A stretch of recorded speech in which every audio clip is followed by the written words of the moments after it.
Sakalayan Gunarnavasya Vande Guru Sri Charanaravindan.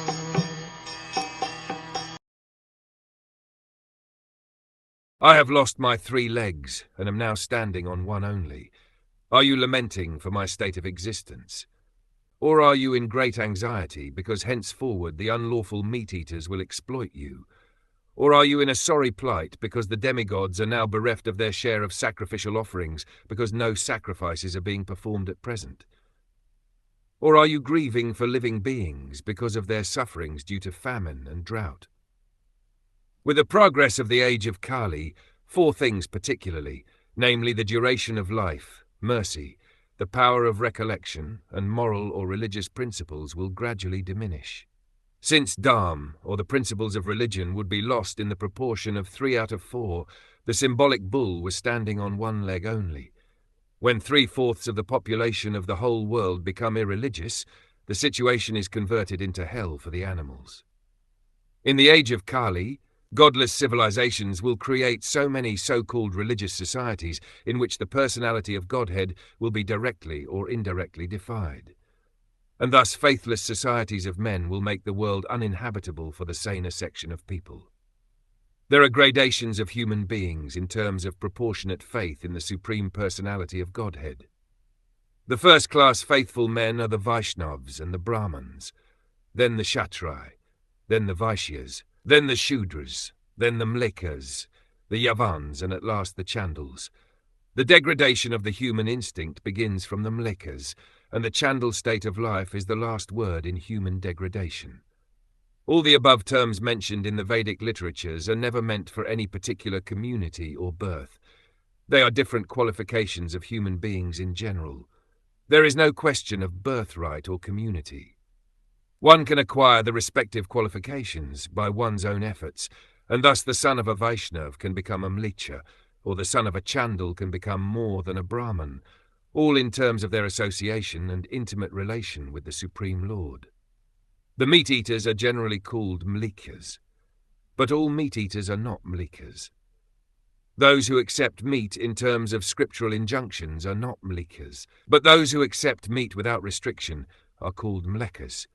Beef is forbidden in the scriptures, and the bulls and cows are offered special protection by followers of the Vedas.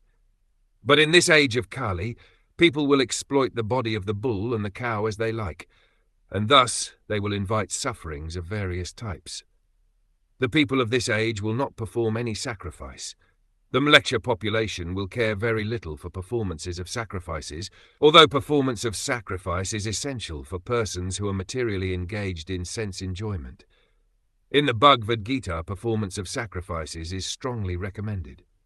The living beings are created by the Creator Brahma, and just to maintain the created living being progressively towards the path back to Godhead, the system of performing sacrifice is also created by him.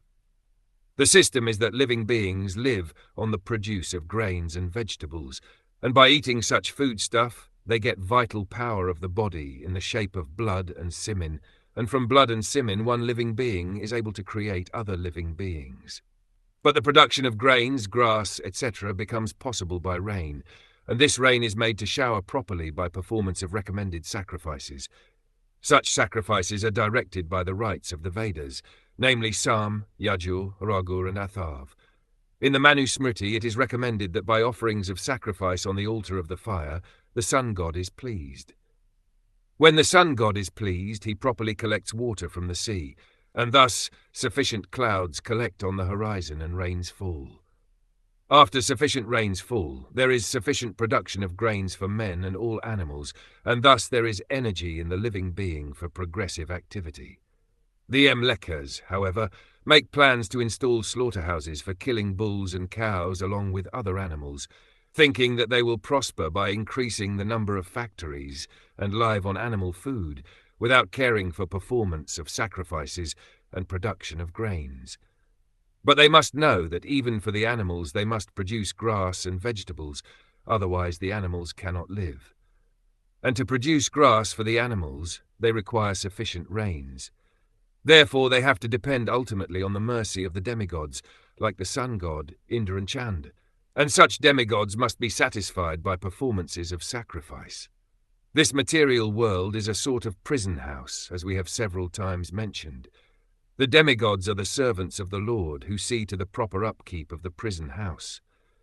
These demigods want to see that the rebel living beings who want to survive faithlessly are gradually turned towards the supreme power of the Lord. Therefore, the system of offering sacrifice is recommended in the scriptures. The materialistic men want to work hard and enjoy fruitive results for sense enjoyment. Thus, they are committing many types of sins at every step of life. Those, however, who are consciously engaged in the devotional service of the Lord are transcendental to all varieties of sin and virtue. Their activities are free from the contamination of the three modes of material nature.